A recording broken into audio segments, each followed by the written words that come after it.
Jazz. Stockton, open three. Hit it! The high schools. Paulson's going to take it on the quarterback draw. He's to the 30, the 25, makes a move to the 20, 15, 10, 5. He's into the end zone. If it's the sport you care about, we're talking about it. Number 4 of my best non-sports sports, wife carrying. It's the Full Court Press with Eric Franson, 106.9 FM, 1390 AM. The Fan.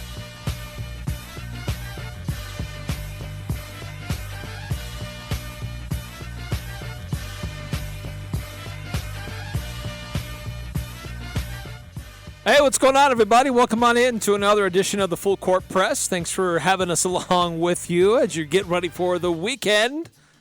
Love to hear from you on what have you got on tap this weekend? What are you doing? It's supposed to be hot. It's supposed to be a warm weekend, so plan accordingly. But if you're heading out and about, we'd love to have you take us along with you. Take their mobile app. Listen on the radio, stream us online, 106.9 FM, 1390 AM, the 106.9 The Fan mobile app, which is free and easy to download, or just pull us up on your laptop or your iPad, whatever. Still great content from Fox Sports Radio, and then you can listen to our podcasts from before. Great interviews that we've had over the last little while. Not too long ago, had a good conversation with John Hartwell, Director of Athletics for Utah State. We've had a conversation with Blake Anderson earlier this week that had some really, really good stuff from the Utah State head football coach. We had that interview that David Locke did with Danny Ainge yesterday that we played. So a lot of great stuff on our podcast feed. If you want to go back and listen, if you missed something from before, you can go back and find it on our website or just subscribe wherever you find podcasts. Just search for the Full Court Press or search for my name, Eric Franson, and you'll more than likely find us there. But a couple things to get through today. Want to touch on a few things with high school sports, as that news came down yesterday from the Utah High School Activities Association about sportsmanship with soccer in the state of Utah and putting the entire sport on probation. I can't remember ever seeing anything like that. I know there's been times before where there may have been, certain regions or maybe certain teams, certain coaches that have been under scrutiny because of various issues that have taken place, sportsmanship among them. But I don't recall a time where an entire sport across all classifications, across all regions, got put on probation. So, like I said, when I read this and talked about it when I first saw it, I readily admit I don't get to very many high school soccer games, very few of them. Hopefully, I get a chance to go to more of them in the future with a soccer-playing son. But I haven't been able to get to very many of these high school soccer games in our area. So I don't really have a frame of reference about is this really that bad here locally. So I turn to you, our audience, to let me know if you've noticed that. We did get a text or two that noticed that they talked about it, that it's they've seen some issues with fan behavior, with and player behavior with in the sport of soccer. Threw it out on social media, got a few responses back on that. One of those was from at @Grizzly on Twitter. Not sure who is creating the problem at this point based on what UHSAA shared. It would seem red cards would resolve unsportsmanlike conduct by players. Action taken seems aimed at the players? ? If fans/parents are the problem, put them on probation and don't allow any fans at games. Okay, interesting. Jess Omer, at Jess Omer, also on Twitter earlier today, said, I've talked with many boys soccer officials who will not return next season, and these aren't inexperienced officials. Many have worked college. Wow. Okay, so And then there was at Jeremy_Mon. This seems to have come out of left field for me. I don't know. Perhaps it's a bigger problem here than I realized, or maybe it's just really bad elsewhere in the state, so they had to do something drastic to address it. Again, some of the reactions to the news yesterday afternoon, late afternoon, about all of high school soccer being placed on probation, reducing the number of games that they can play from 16 down to 14, and it'll be on a 3-year probationary period, and they will reevaluate after each year. And really, the reasoning was unsportsmanlike conduct on the field. Ejections in play related to unsportsmanlike conduct. So interesting to see how that reaction continues to percolate, I've reached out to some rules officials at UHSAA. I reached out to UHSAA officials in general. All they would tell me is that it applied to all teams throughout the state, and they really aren't going to make any more comments beyond that. I've been trying to reach out to some referees or those in charge of referees over high school soccer in the state. So continue to work on that, try to get their perspective just to see how prevalent this is. How bad is it? Are there pockets where this is worse than others, or is it pretty prevalent throughout the entire sport? So trying to get to the bottom of that. Jason Walker, who was on with me earlier this week, he has been to several high school games, reporting on these games, and he mentioned that he has seen some of this behavior, and that it's not good. He's noticed some a prevalence of unsportsmanlike conduct. In his reaction last night, says, speaking anecdotally, soccer has been the worst in terms of sportsmanship out of all sports I've covered. Coaches and schools need to get on top of this and not let unruly behavior go unpunished. Now, if you'll remember, I had Mike Furman on about a month and a half ago. He is over officials for football. He is an official himself for basketball. And I had him on right after I got a notice, and many other parents did, that unsportsmanlike conduct on the sidelines is getting out of hand. And if it doesn't get better, then parents will be suspended and games will be played without fans. And he was gracious. He wasn't going to throw anybody under the bus, but he admitted, there can be some times where there's some unsportsmanlike conduct going on. But if you watch soccer and basketball are among the worst, with the players themselves reacting to, complaining to, and whining to officials. And I think the biggest challenge with soccer is there's only one ref on the field. Like at least with basketball, you have two others. So you have multiple points of view, and if there's a dispute, they can huddle together and then come back with, put their heads together and come back with a determination.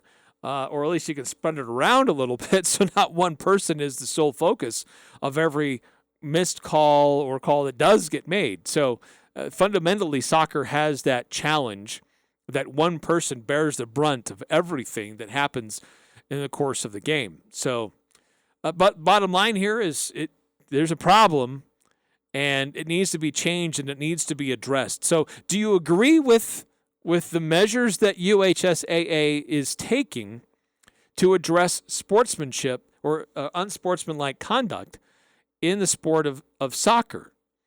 So is that the appropriate answer? This is it's a pretty serious thing to reduce the number of games that could be played. Now, looking at Region 11 teams, as I mentioned, Ridgeline was a runner-up this year with their boys soccer team. Last year, they won the whole thing, so they've had a level of success at their program.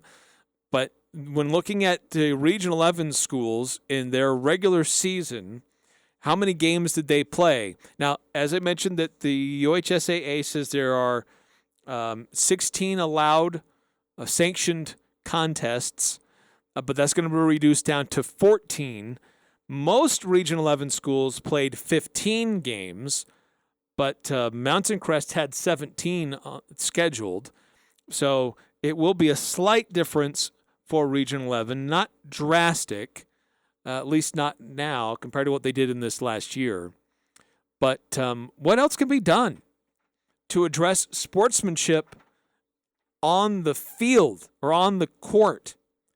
Because if it's a problem with coaches, if it's a problem with parents, I agree with what a Grizzly said on Twitter, that you send a message, you have a game or two where fans are not allowed if it's really that egregious. But it's really, according to the release, this is about the players themselves. So according to UHSAA rules for what is considered unsportsmanlike conduct, which would not involve taunting. If there's unsportsmanlike conduct, then there is you can get a yellow card to the person in question. The name of the individual who receives a yellow card is tracked by the school to ensure ongoing compliance, and an individual's record can be expunged if they complete a sportsmanship course. But there is an online portal for referees to fill out information for every red card that is given. And so it's tracked, like it's detailed, and they follow it.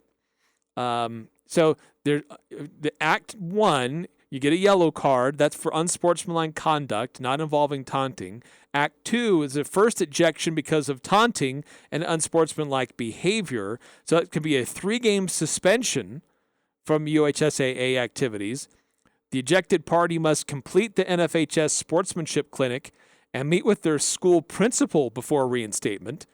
Taunting or racist language do not require a yellow card warning before an ejection from the facility.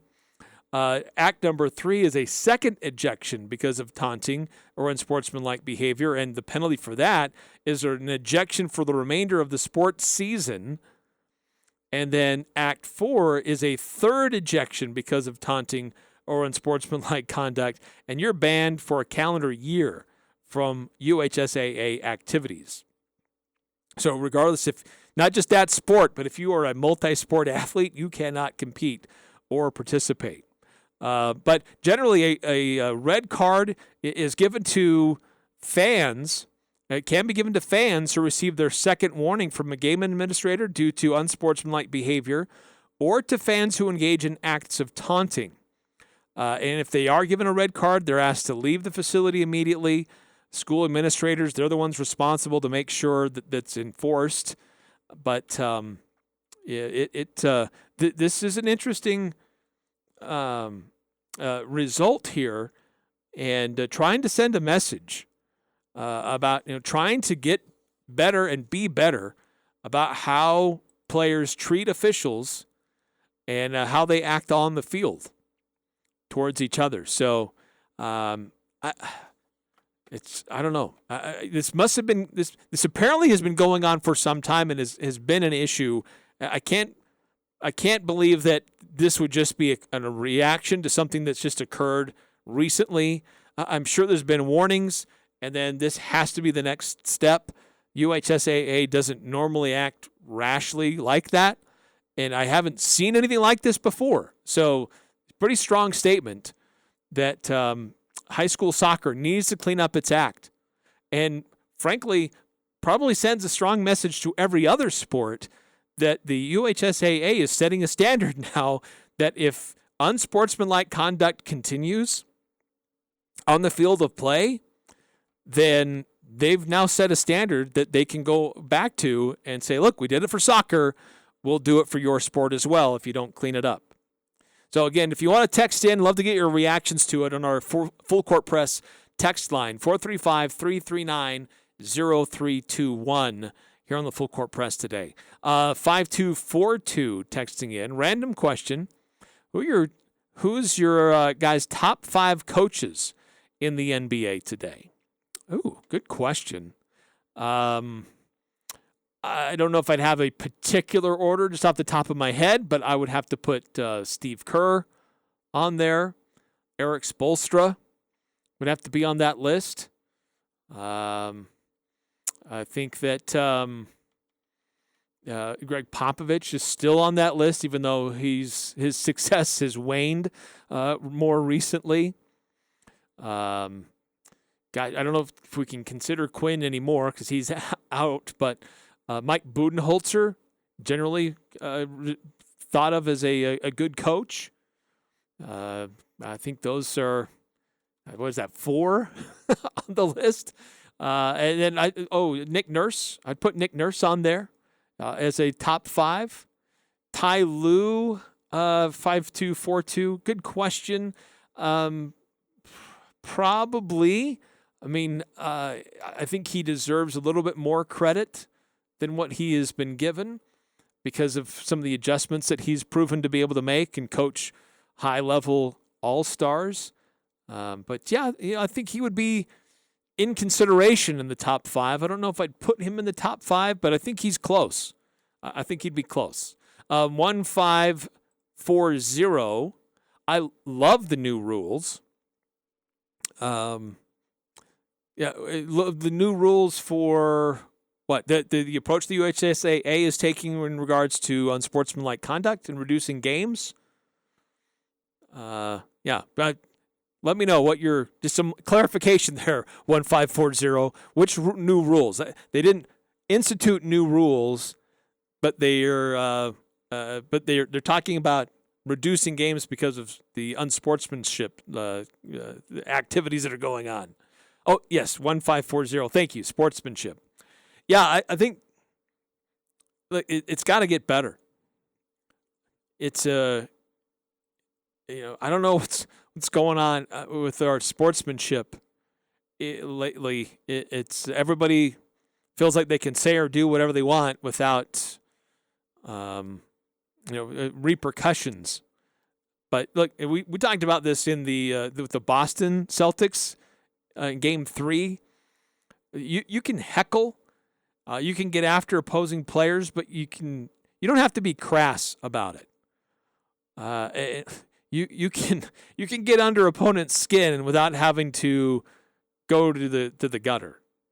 So it's kind of related to what we're seeing with high school soccer. I hope they get it cleaned up.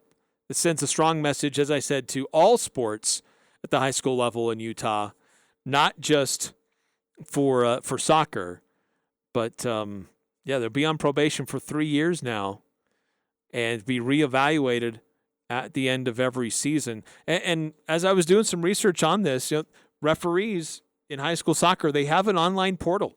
Like, they report every time they hand out a red card. They say who they gave it to and why. And so UHSAA has been tracking this for a while, and they know the data, and they're seeing the reasons why people are getting red cards, and it's because of this unsportsmanlike garbage that's becoming way too prevalent. While we're still talking high school sports, just want to pass this along. The Deseret News put together their softball players of the year. Certainly we should recognize the 4A player of the year going to Marquessa Jensen at Ridgeline, and had a tremendous season, but more specifically had a tremendous run down in southern Utah in the 4A softball championship. Finished with a 22-3 record, 2.87 ERA. She was undefeated in the state tournament, went 5-0, and was also solid at the plate. So congratulations to Marquessa Jensen being recognized from the Deseret News as the 4A softball player of the year. And this slipped by, and I didn't catch this earlier when this was put out, but I just noticed this earlier today as well.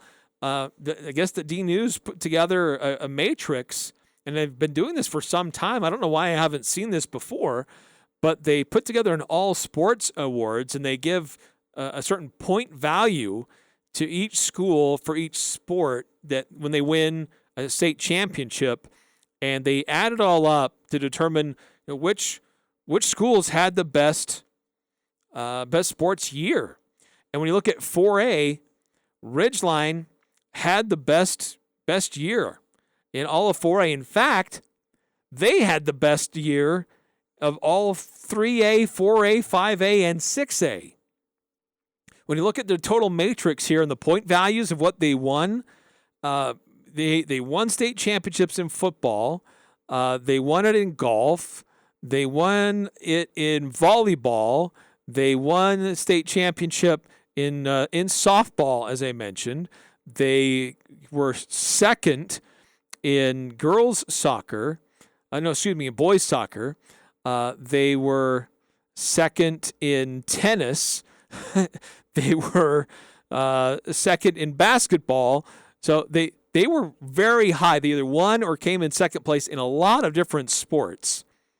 And so their point total for boys sports was 55. Point total for girls sports was 67.5.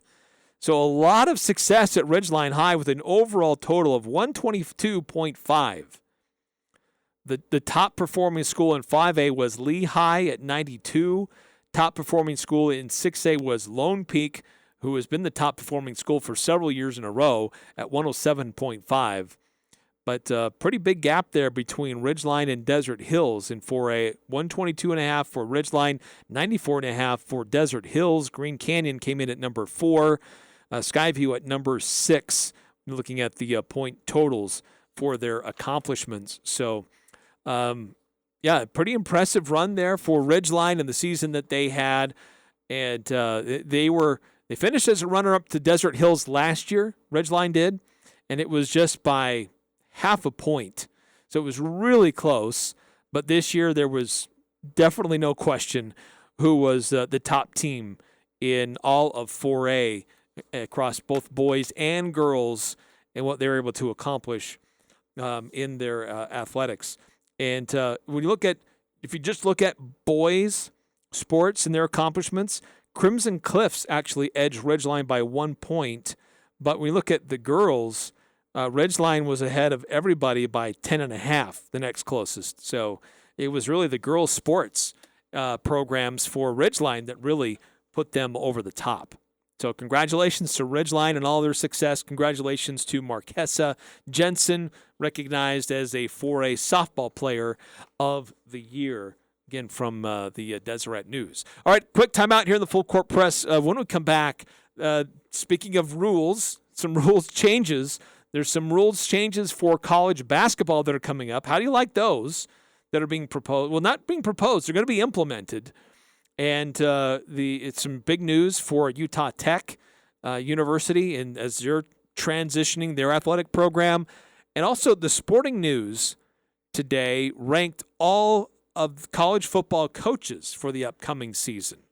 Where does Blake Anderson fall on that list, and where is he compared to his peers throughout the Mountain West Conference and even some in the state of Utah? We'll take a look at that coming up on the Full Court Press here on 106.9 FM, 1390 AM, The Fan.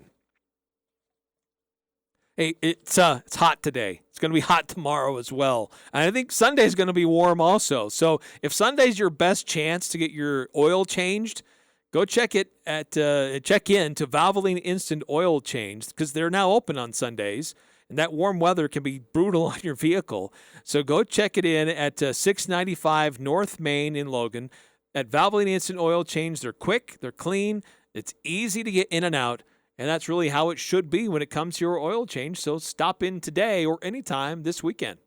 West Point Dairy Products at Hiram is hiring. West Point Dairy Products has been manufacturing high-quality butter for over 25 years in Cache Valley. They're currently expanding and want you on their growing team. West Point Dairy Products offers competitive wages for entry-level positions starting at $18 per hour, full benefit packages, double time on Sundays, a $2,000 sign-on bonus, and tremendous opportunities for growth. For immediate consideration, call Express Employment Professionals at 435-213-9595. You've been putting up with a dirty, dusty wood stove for years. Why haven't you changed it? Go to Advanced Fireplace and Stove in Logan. Look through their showroom for ideas on Quadra-Fire pellet and wood stoves and Heat and Glow gas fireplaces. They have several demos in place so you can see firsthand how your project will look. And you can trust the pros at Advanced Fireplace and Stove. They'll do the job right. Advanced Fireplace and Stove. 752-7272. Online at advancedfireplaceandstove.com. Hi, this is Rusty Allen with LSS Insurance. I get asked all the time, do I have to sign up for Medicare? Check out our website, lssins.com, or call 752-9493. Medicare doesn't have to be confusing. We have the answers to all your questions and will help each step of the way. With decades of experience, we'll guide you through each step. There is no cost to work with LSS Insurance. We make Medicare easy. Call 752-9493. Cache Valley Ear, Nose, and Throat, the Allergy Clinic, and the Hearing Aid Center have now moved from the Cache Valley Hospital to their new office location, 2245 North 400 East in North Logan, just south of the Cache Valley Hospital. Doctors Benyon, Blotter, and Robinette, along with the entire staff, welcome you to a brand new facility with more room and state-of-the-art equipment to help you and your family. Cache Valley Ear, Nose, and Throat is now located in Providence and their new office at 2245 North 400 East in North Logan. Go to CacheValleyENT.com for details. Most insurance products, including SelectMed, are accepted. This is Ryan, My Mattress. I have a little bit of a bone to pick with online bed-in-a-box mattresses. If value is the combination of price and quality, these beds are not a good value. They cost about $1,000 and they last about 3 years. That's not a very good ratio. At My Mattress, you can get a $799 Sealy Posturepedic that will last you 10 plus years. The best value is at My Mattress. Isn't it time to sleep exceptionally? Cache Valley Bank's newest branch is now open in Preston. I'm Lance Zollinger, and I'm excited to announce Cache Valley Bank is now open inside Stokes Marketplace. If you're an existing customer, you'll love the convenience. If you're not a customer, we'd love to have you open a new account with us, or even talk with us about a loan for your farm or business. Cache Valley Bank, a community bank where decisions are still made locally, now open in Preston. Cache Valley Bank, member FDIC. Summer is just around the corner. Don't crank up your AC unit before getting it serviced. Advanced Heating and Air Conditioning is the team you should call for quality on-time service. If your system needs replaced, think York. York has the best warranties in the business with affordable financing options. Call Advanced Heating and Air Conditioning at 752-7272 or stop by their showroom west of DI. Online at advancedheating-ac.com. We're not comfortable until you are. Advanced Heating and Air. The Aggies, Jazz, high schools, even the Pee Wee's T-ball team. It's the Full Court Press on Sports Talk Radio, The Fan.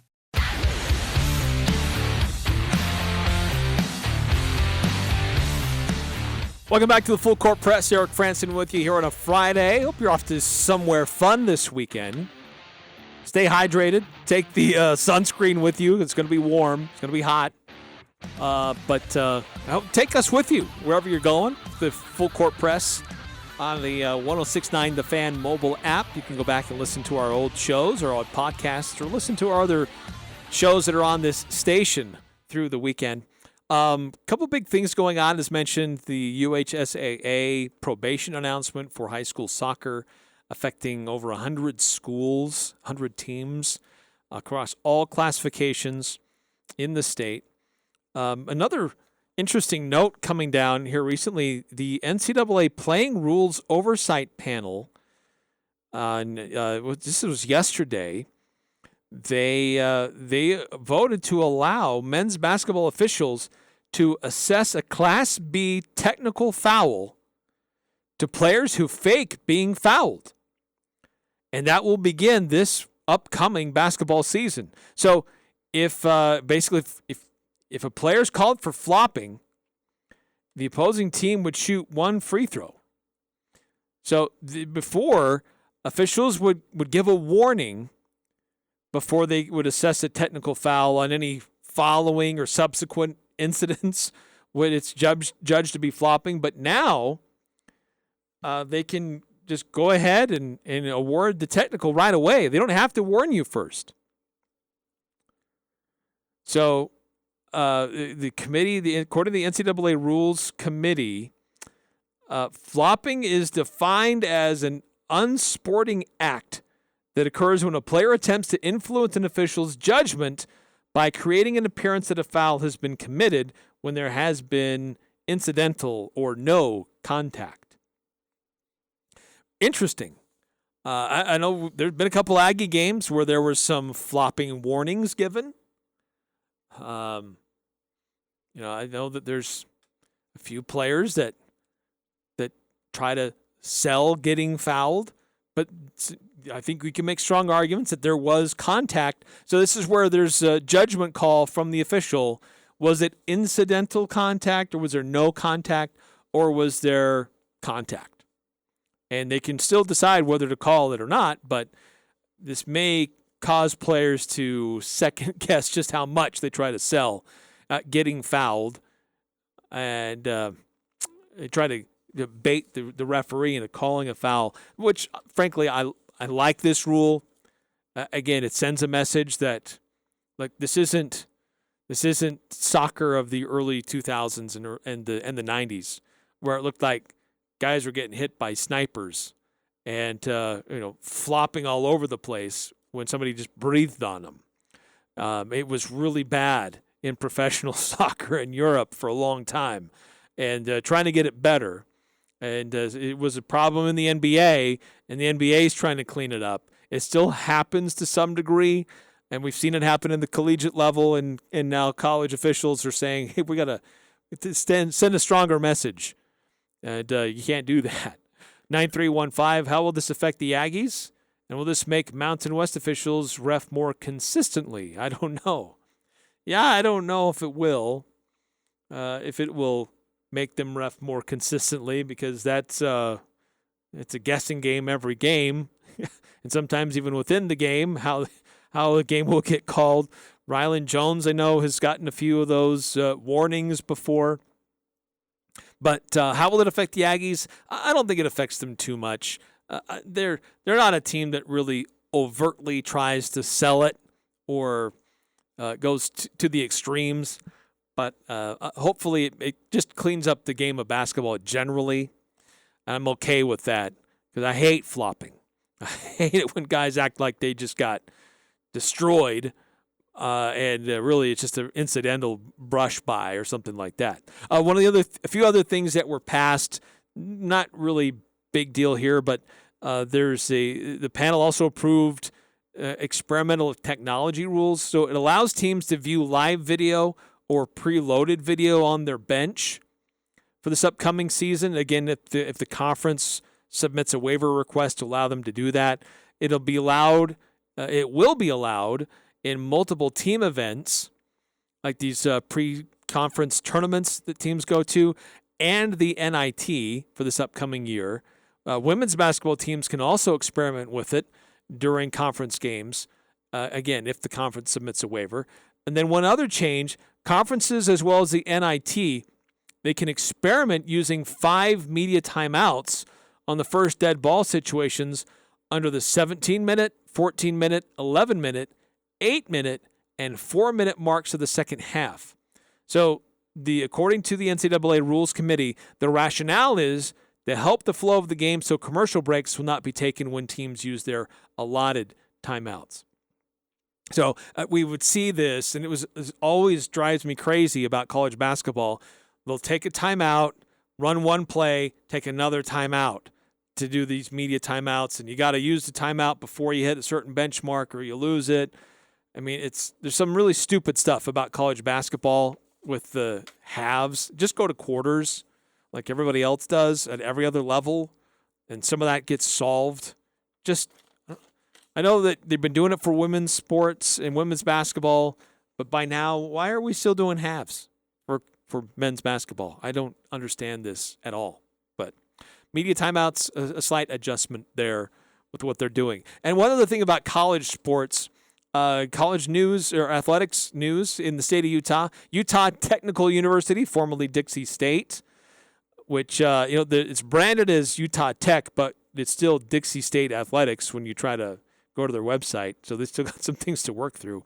But the Western Athletic Conference, they're part of the WAC for basketball, but the WAC Board of Directors are going to allow Utah Tech and Tarleton State to participate in all conference championships, starting with this upcoming athletic season. So kind of exciting news for Utah Tech and their transition into Division I and what they're trying to do with their athletic program. WAC Commissioner Brian Thornton, in a statement, said the inclusion of the Texans and Trailblazers in all championships not only strengthens our league as a whole, but provides a large group of student athletes with a proper end-of-season experience, close quote. So Utah Tech and Tarleton State University, they're coming to their second season, or excuse me, they just completed their second season of their 4-year transition into Division I status this past May. So that means that all 15 intercollegiate programs at Utah Tech will be eligible to play for WAC championships starting this fall. Ken Beezer is the new athletics director down there. That's a familiar name for folks around here. Definitely been involved with a lot of different programs throughout the state, but he's the new athletic director at Utah Tech, and excited for this transition and this announcement for the Trailblazers. So making some growth happening down in southern Utah. So wish them well in the WAC. All right, coming up next here on the Full Court Press, college football coaches. How are they ranked? The Sporting News went through and ranked all 131 coaches in college football.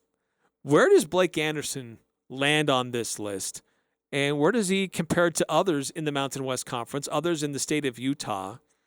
And also, where do the lists today compare? Where are they on these lists today compared to where they were last year? So growth and movement, up or down? A little surprising to see some of the coaches on this list who moved up and some who dropped, and by how much.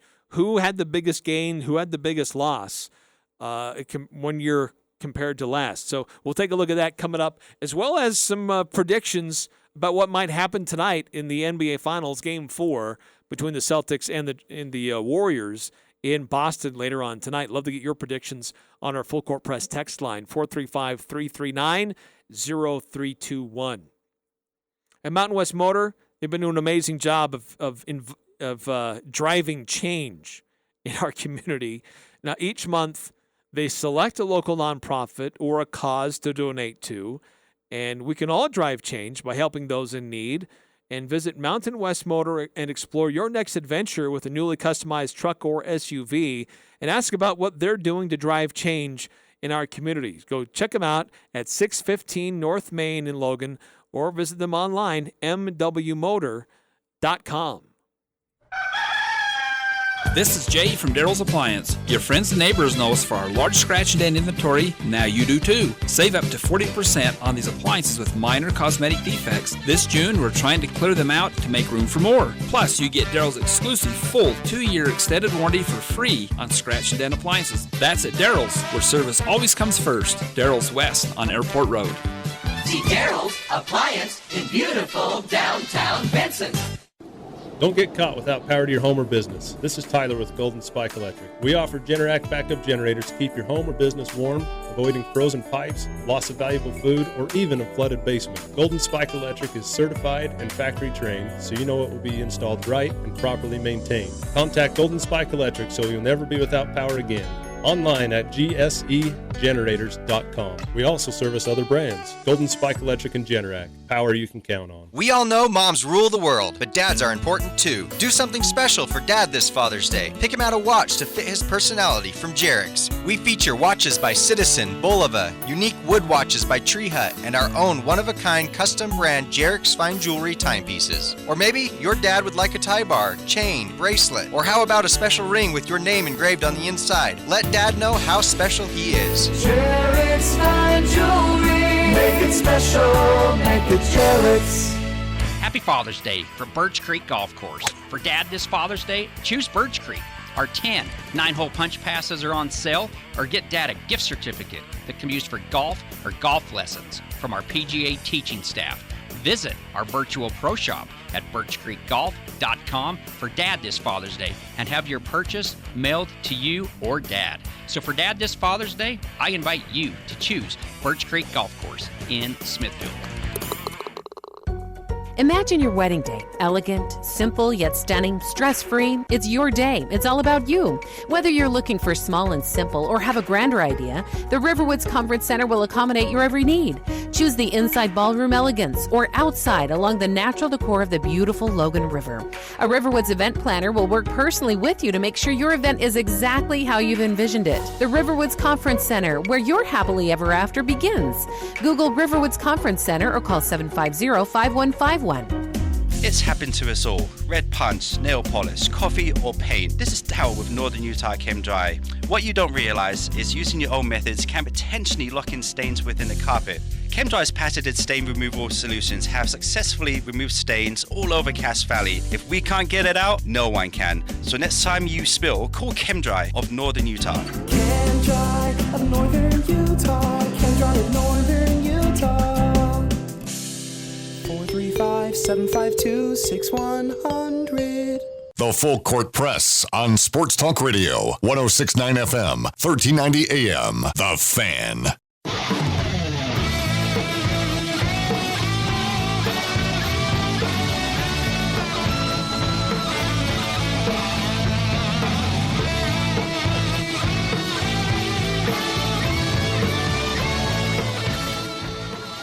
Welcome back to the Full Court Press, 106.9 FM, 1390 AM, the 106.9 The Fan mobile app, and 1069thefan.com.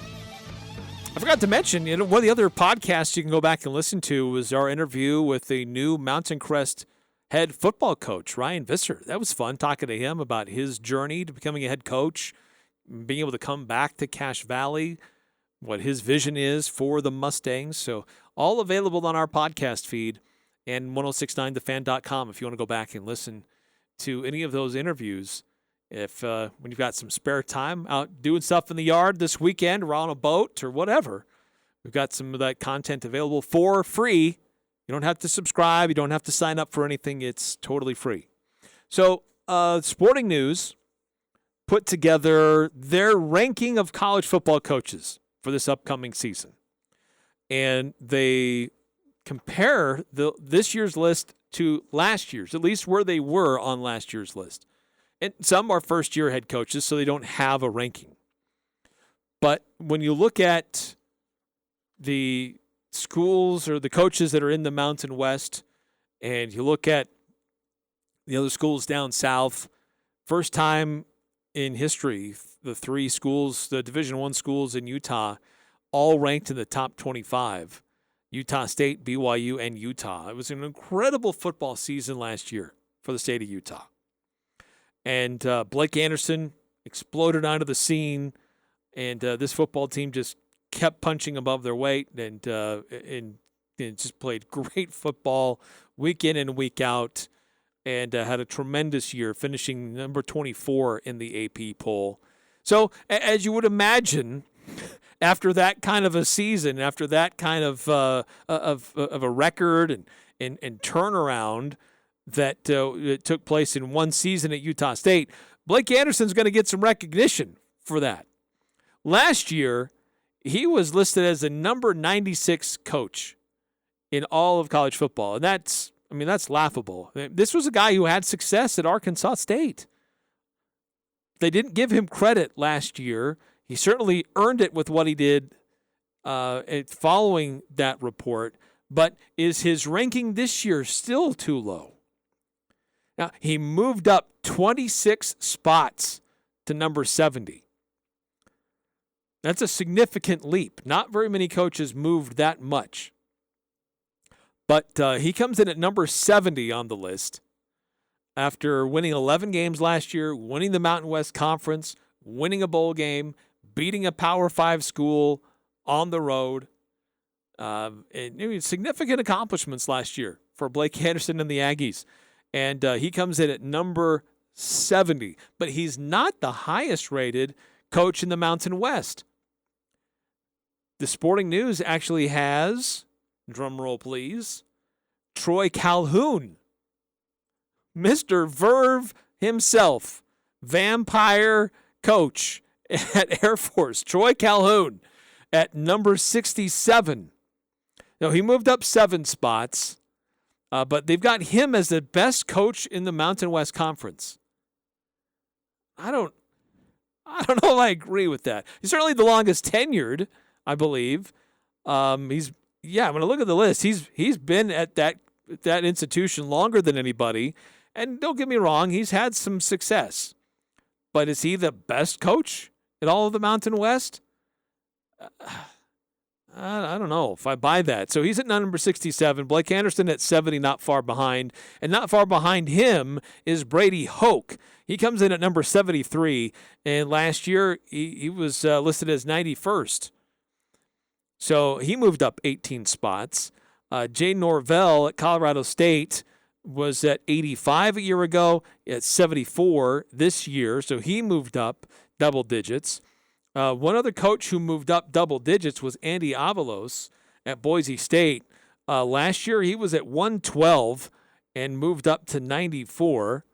So he moved 18 spots.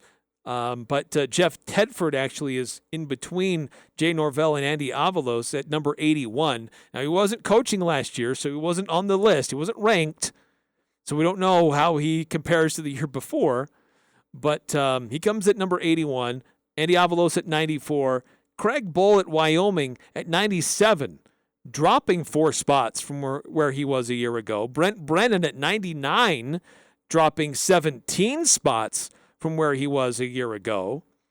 And then we get into just, no respect, and maybe it's deserved and it's probably appropriate. But Danny Gonzalez at New Mexico at number 122, falling 4 spots.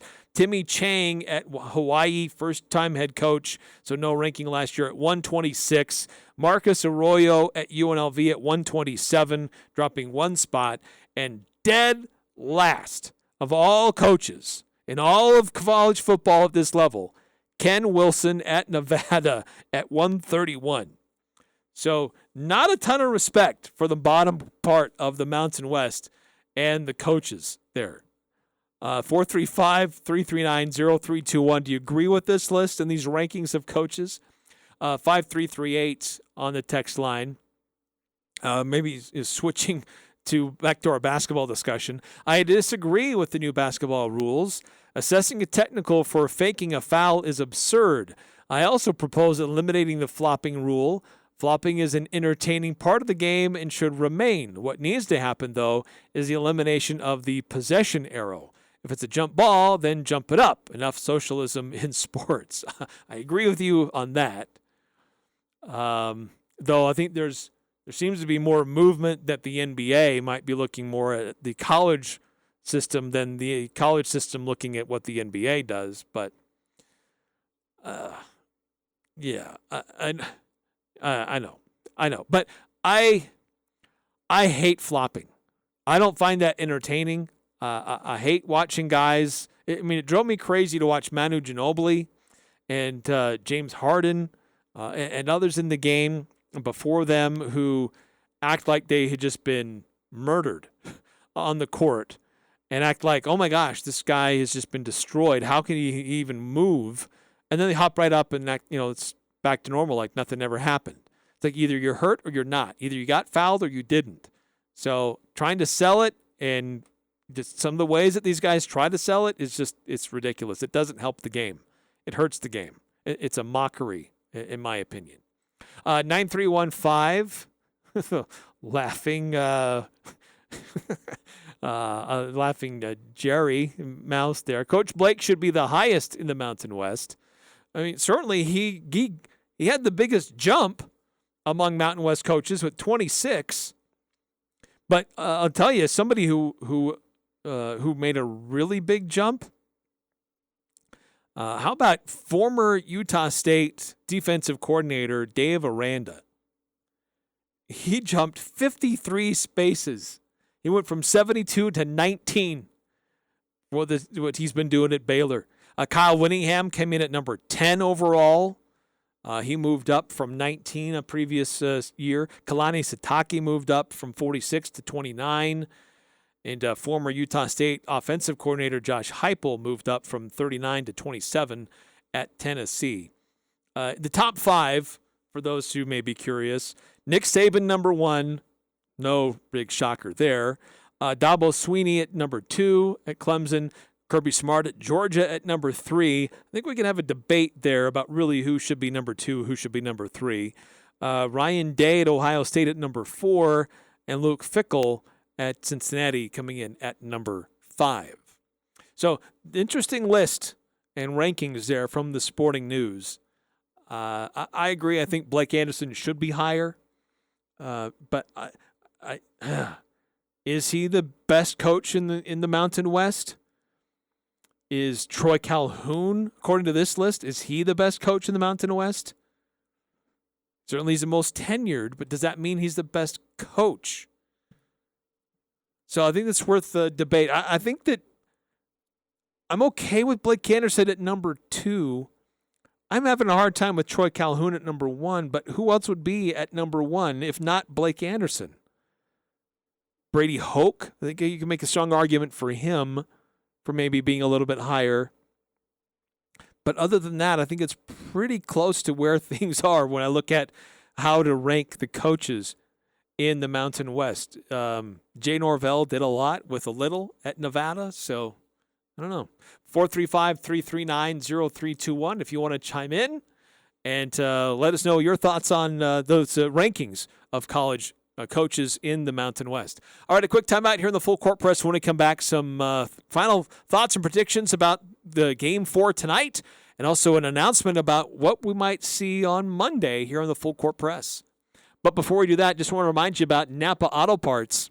They got the items that you're looking for, the items that you need, use, and rely on every day. They've got 5 stores between Preston and Providence to find those parts and really they'll even help you install some of them, or at least point you in the right direction if you need that extra help. That's Napa Auto Parts. This is Gene Needham of S.E. Needham Jewelers. If you are in the market for a diamond engagement ring, I would like to personally invite you to visit our store.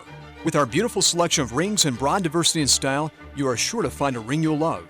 You'll enjoy our quiet atmosphere as you view our beautiful selection of diamonds. We grade each diamond twice in order to assure exactness in the diamonds we present. Shop and compare, and then come to the Diamond Engagement Ring store, where Utah gets engaged. Monday through Saturday, 10 to 7. S.E. Needham Jewelers, middle of the block, at the sign of the clock. Betty, why are you packing your house up? I'm ready to move. My home is so boring. There's no color on the walls, no pop. I have the answer. Go see Cast-A-Lite in Logan. They have several products to make your walls stand out. I just finished a wall with their Speedy Mason system. It was so easy and looks amazing. Does this sound familiar to you? Refresh your home with affordable options at Cast-A-Lite for brick, block, rock, paver, and tile. Go where the pros go. Online at Cast-A-Lite.com. Here's Chad Norton, the lawn doctor, with a tip for your lawn. The way you water your lawn makes a big difference. Water restrictions and water costs have both increased over the years. Lawn Doctor is excited to introduce a new service that keeps your lawn green and healthy while watering less. One application of our new HydroGuard service reduces your water frequency by up to 1 day a week, saving you water and money. Watering help, fertilizer, weed, and pest control. Call Chad Norton, the lawn doctor, at 753-LAWN. Follow them on Facebook or go to LawnDoctorCashValley.com. This is Dave Simmons for Les Olson Company. Your team's in the locker room ready to get out there and play to win, but you see a player you don't recognize. They're wearing your jersey and even know your coach's name. But who are they?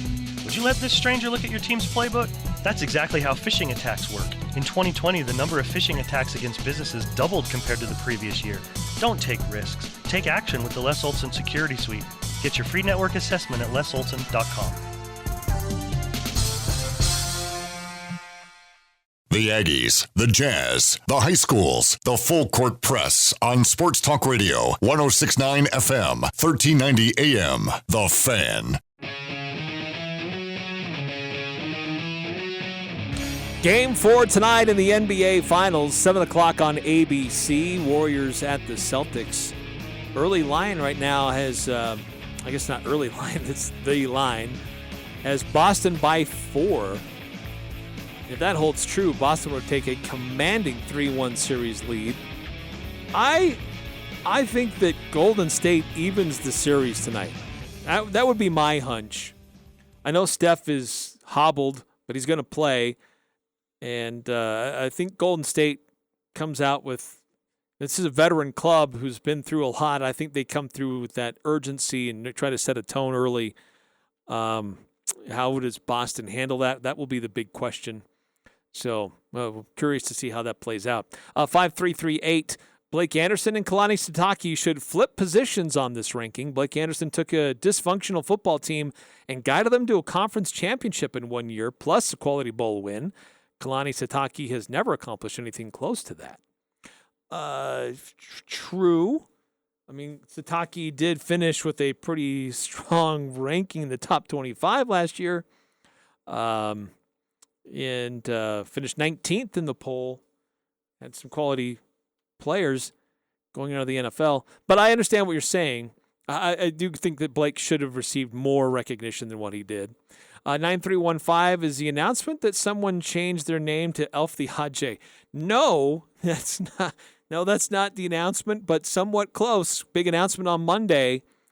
That really is about the future of the Full Court Press. So stay tuned for that. Going to have a new voice, new regular voice here on the Full Court Press. We'll find out who that is on Monday. So tune in at 4 o'clock, and we'll be off to the races. The new era of the Full Court Press will begin. Until then, have a great night. Enjoy the NBA Finals. We'll see you on Monday. I'm Dan Patrick, and this is Above the Noise. Yesterday, the new Saudi Golf League hosted its first event. Before the tournament began, there were rumors the PGA would be sending a strong message to those who decided to participate. The PGA followed through with its promise, but the message wasn't nearly as strong as all the hype led us to believe. The tour officially stripped the LIV players of the opportunity to participate in PGA Tour tournaments. At face value, the decision seems like a giant loss for the players, but the reality is players don't really care about the tournaments like the Canadian Open or the Byron Nelson or the Rocket Mortgage Classic. They care about the majors. And as of right now, Dustin Johnson and Phil Mickelson will both be allowed to participate in next week's U.S. Open. We can't be certain what the tour has planned for future majors, but if this is the type of punishment the tour believes is fair, this weekend's LIV tournament could be the weakest field we'll see in a long time. I'm Dan Patrick, and this is Above the Noise.